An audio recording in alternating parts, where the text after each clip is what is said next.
এই ক্লাসটা হচ্ছে অষ্টম শ্রেণীর শিক্ষার্থী বন্ধুদের জন্য।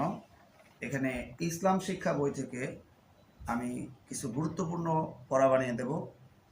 শিক্ষার্থী বন্ধুদের ষান্মাসিক সামষ্টিক মূল্যায়ন চলছে, তো এই পরীক্ষার ক্ষেত্রে অনেকটা হেল্প হবে। অনেকেই কিন্তু মূল বইটা ভালো করে পড়ে নাই, অনেক বিষয় জানে না। তো আমরা হচ্ছে এই ভিডিওতে গুরুত্বপূর্ণ আলোচনা করব যাতে সবাই বুঝতে পারে, ঠিক আছে? যার যে গ্যাপগুলো রয়েছে সেগুলো তারা শিখতে পারবে। তো আমি হচ্ছে প্রশ্ন আকারে এই আলোচনাগুলো করব। আমি সাপোজ আমাকেই প্রশ্ন করব, আমি আবার উত্তর দেওয়ার চেষ্টা করব, ঠিক আছে? ওকে। আকাইদ আরবি শব্দ। তাহলে এখন যদি প্রশ্ন করি, আকাইদ কি শব্দ? আকাইদ আরবি শব্দ। আচ্ছা, আকাইদ এর বাংলা কি? বিশ্বাসমালা। আকাইদের বাংলা কি? বিশ্বাসমালা। আকাইদ শব্দটি এক বছর না বহু বচন? বহু বচন। আকাইদ শব্দটা হলো বহু বচন। আকাইদের এক বচন কি? আকাইদের এক বচন হলো আকিদাহ, ঠিক আছে? আকিদাহ অর্থ কি? বিশ্বাস। আচ্ছা, এবার আকাইদ কাকে বলে? ইসলামের মৌলিক বিষয়সমূহের প্রতি বিশ্বাসকেই বলা হয় হলো আকাইদ। আচ্ছা, যেমন আল্লাহর প্রতি বিশ্বাস, নবী রাসূলগণের প্রতি বিশ্বাস, ফেরেশতাগণের প্রতি বিশ্বাস, হ্যাঁ, আসমানি কিতাবসমূহের প্রতি বিশ্বাস, আখিরাতের বিশ্বাস, তাকদীরের প্রতি বিশ্বাস, এগুলো হলো কি ইসলামের মৌলিক বিষয়। এগুলোর প্রতি আমাদের কি করতে হবে? বিশ্বাস স্থাপন করতে হবে। যাই হোক, এখন সর্বপ্রথম কিন্তু তোমাদেরকে মনে রাখতে হবে যে এই আকাইদের প্রতি বিশ্বাস আনতেই হবে। এখন কিছু ছোট ছোট প্রশ্ন করি। আকাইদ শব্দের অর্থ কি? আকাইদ শব্দের অর্থ হলো বিশ্বাসমালা। আর আকাইদ শব্দের এক বচন কি? আকিদাহ। আকিদাহ শব্দের অর্থ হলো বিশ্বাস, ঠিক আছে? যাই হোক, এখন আমরা আরও কিছু প্রশ্ন উত্তর শিখব। আচ্ছা, প্রশ্ন হচ্ছে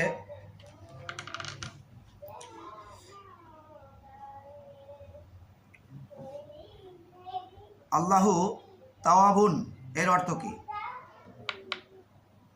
তওবা কবুলকারী। আল্লাহ তওবা কবুলকারী, ক্ষমাকারী। আচ্ছা, এরপরে হচ্ছে কাদিরুন শব্দের অর্থ কি? কাদিরুন শব্দের অর্থ কিন্তু এটা অনেকেই জানে, এটা হচ্ছে সর্বশক্তিমান। হ্যাঁ, ইয়া কাদিরু ইয়া গাফরুন এরকম আছে না? তো যাই হোক, এটা শুনবা তোমরা। এই কাদিরুন শব্দের অর্থ হলো কি? সর্বশক্তিমান, মহা ক্ষমতা ধর। এটা আল্লাহর একটা গুণবাচক নাম। আল্লাহর গুণবাচক নাম কয়টা বলো তো? 99টা, তাই না? আচ্ছা, এখন বলো এই গাফুরুন শব্দের অর্থ কি? ক্ষমাশীল। গাফুরুন শব্দের অর্থ ক্ষমাশীল। আর জাব্বারুন, আল্লাহ জাব্বারুন, এই জাব্বারুন শব্দের অর্থ কি? মহা শক্তিধর, পরাক্রমশালী, ঠিক আছে? আর আল্লাহ সামাদুন অর্থ হলো অমুখাপেক্ষী। আল্লাহ কিন্তু অমুখাপেক্ষী, চিরন্তন, অবিনশ্বর, কারোর মুখাপেক্ষী তিনি নন। ওকে, আমরা কিন্তু প্রশ্নের আকারে পড়তেছি যাতে সবার সুবিধা হয়। আচ্ছা, আল আসমাউল হুসনা অর্থ কি? সুন্দরতম নামসমূহ। সুন্দরতম নামসমূহ। আল্লাহর যে সুন্দরতম নামসমূহ অর্থাৎ গুণবাচক নাম কয়টা রয়েছে বলছি? 99টি। কাদিরুন শব্দের অর্থ শিখলাম সর্বশক্তিমান, মহা ক্ষমতাধর। এরপরে হচ্ছে আরও কিছু শব্দের অর্থ আমরা শিখছি। সামাদুন অমুখাপেক্ষী, চিরন্তন, অবিনশ্বর। জাব্বারুন শব্দের অর্থ শিখলাম মহাশক্তিধর, তাই না? পরাক্রমশালী, মহাপ্রতাপশালী। হাবিব, হাবিব কার উপাধি? মহানবী হজরত মোহাম্মদ সাল্লামের উপাধি। আচ্ছা, ওয়াদুদুন শব্দের অর্থ কি?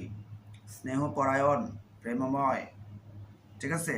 আমরা কিন্তু অনেকগুলো শব্দের অর্থ শিখে ফেললাম। এখন আরও কিছু শব্দ শিখবো, মানে পড়া শিখবো। রিসালাত শব্দটি, এই রাসূল শব্দটি রিসালাত শব্দ হতে এসেছে। রাসূল শব্দটি কোন শব্দ থেকে এসেছে? রিসালাত থেকে এসেছে। রিসালাত শব্দের অর্থ বার্তা, চিঠি, সংবাদ, পয়গম ইত্যাদি। রিসালাত বলতে আল্লাহর তাআলার বাণী মানুষের কাছে পৌঁছে দেওয়ার দায়িত্বকে কি বলে?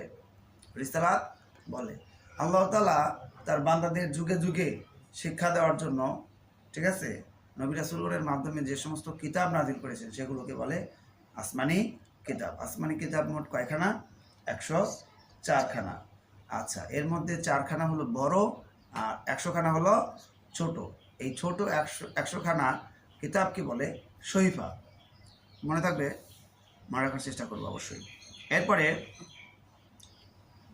নবী শব্দের অর্থ সংবাদ বাহক, আর রাসূল শব্দের অর্থ দূত। নবী ও রাসূলের মধ্যে পার্থক্য আছে, কিন্তু আল্লাহ তাআলা যাকে নতুন শরীয়ত দিয়ে তার সম্প্রদায়ের নিকট পাঠান তাকে রাসূল বলে, আর যাকে নতুন শরীয়ত না দিয়ে পূর্বের রাসূলের শরীয়তই প্রচারের দায়িত্ব দিয়ে পাঠান তাকে নবী বলে। তার মানে নির্দিষ্ট একটা সম্প্রদায়ের প্রতি যারা নাজিল হয়েছে তারা হলো কি বলতো রাসূল, আর নবী হলো কি সেই পূর্বের নবী রাসূলদেরই ধারাবাহিকতা কি বলতো প্রচারের জন্য যাকে দায়িত্ব দিয়ে পাঠানো হয়েছে। আচ্ছা, এখন নবীদের সংখ্যা এখানে কিন্তু উল্লেখ রয়েছে 1,24,000, তার মধ্যে 313, অন্য বর্ণনা রয়েছে 315 জন রাসূল। কোরআন মাজিদে কিন্তু মাত্র 25 জন নবী রাসূলের নাম এসেছে বা পাওয়া গেছে। ঠিক আছে, যাই হোক, এখন আমরা কিছু আবার কুইজ শিখব। কুইজ প্রশ্নের উত্তর দিলে অনেক মজা পাওয়া যায়। এখন রিসালাত শব্দের অর্থ কি?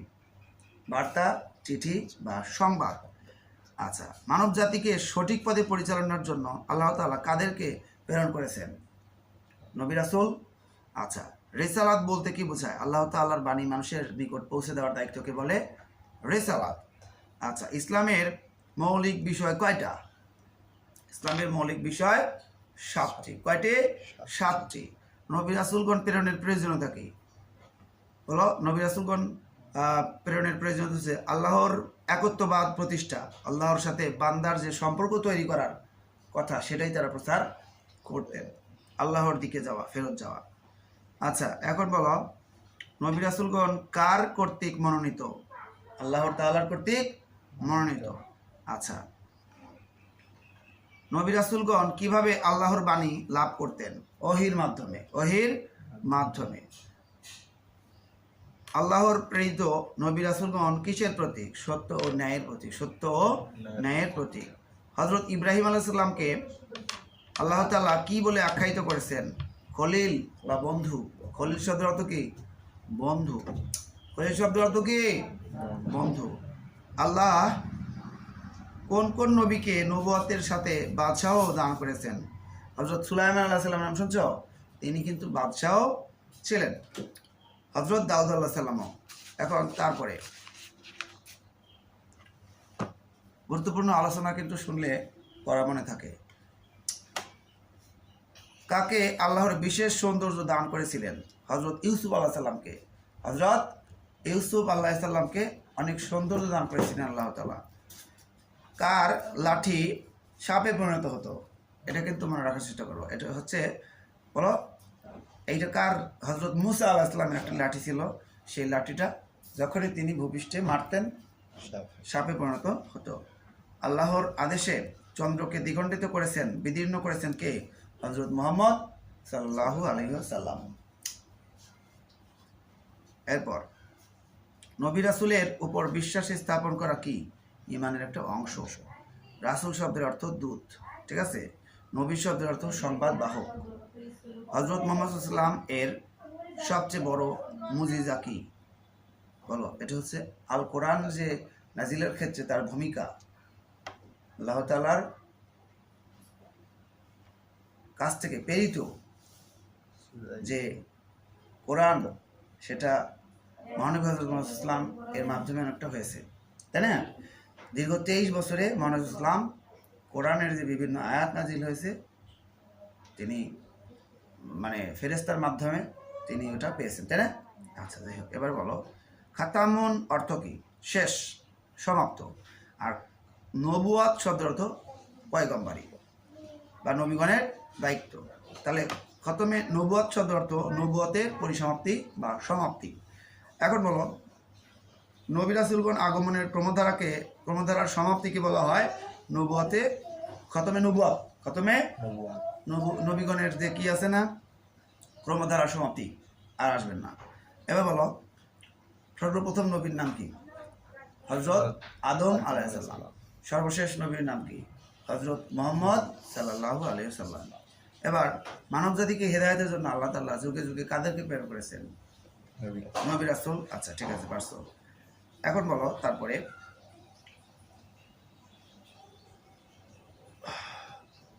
খাতামুন শব্দের অর্থ কি? শেষ বা সমাপ্তি, শেষ বা সমাপ্তি, সমাপ্ত বা সমাপ্তি একই।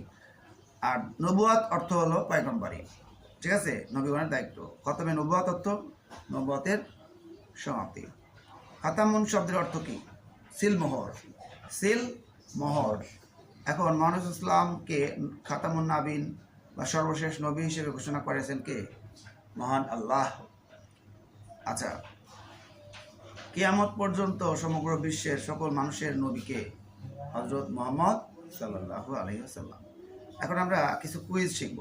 আচ্ছা বলো তো, এই ইমাম মাহাদি আলাইহিস সালাম এর আবির্ভাবের 7 বছরের মধ্যে দাজ্জালের আবির্ভাব হবে।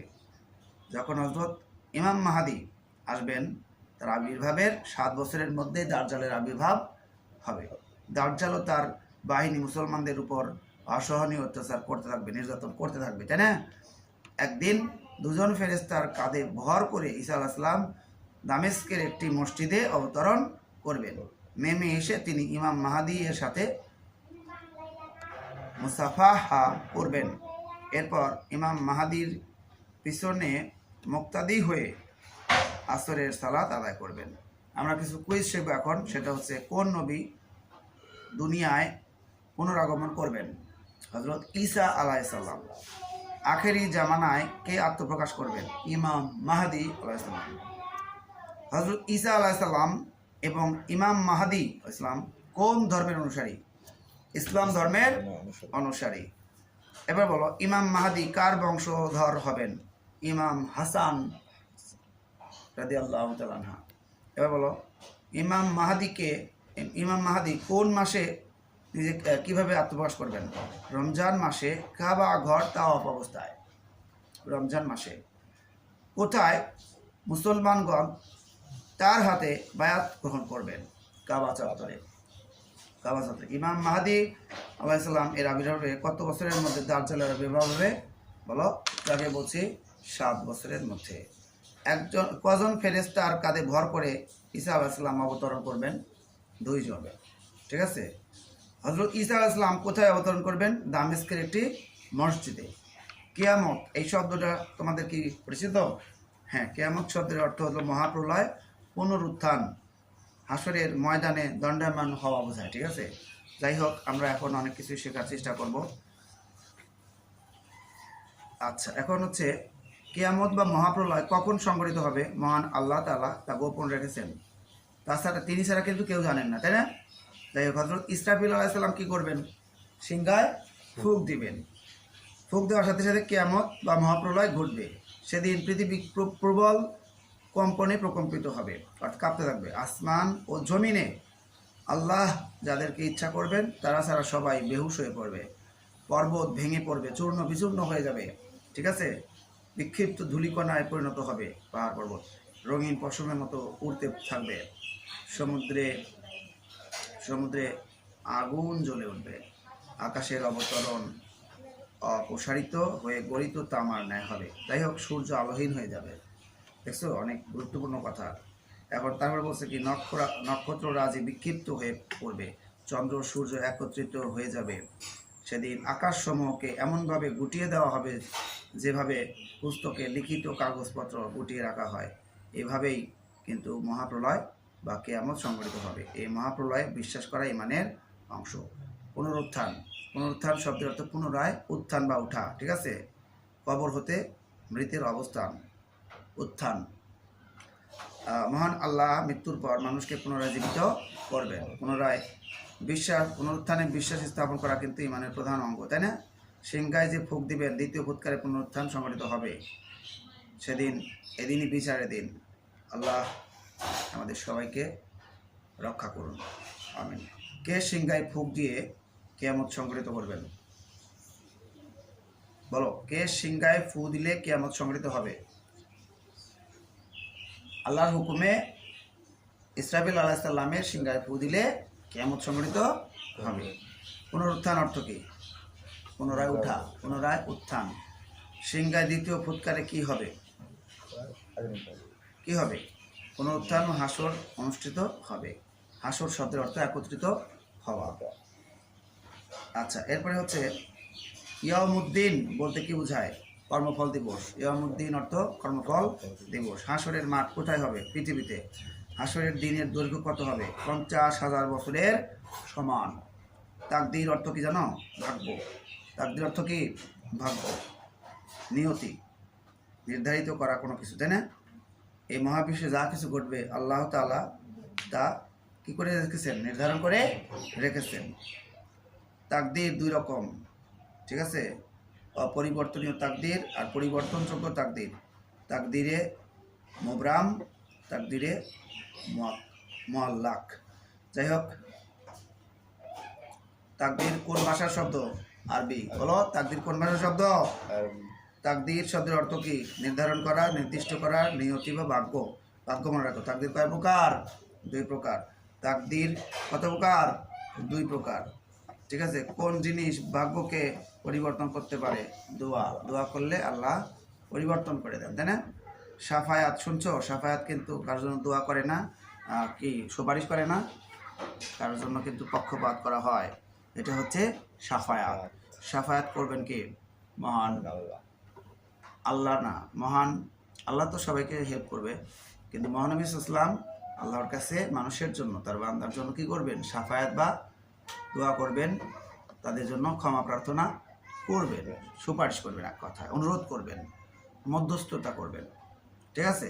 যাই হোক, ইসলামী পরিভাষায় শেষ বিচারের দিন ক্ষমা ও কল্যাণ লাভের জন্য, ঠিক আছে, মহান আল্লাহর নিকট নবী রাসূলগণ, ফেরেশতাগণ, পুণ্যবান বান্দাগণ কর্তৃক আল্লাহর কাছে সুপারিশ করাকে সাফায়াত বলে। সাফায়াত 2 প্রকার, ঠিক আছে?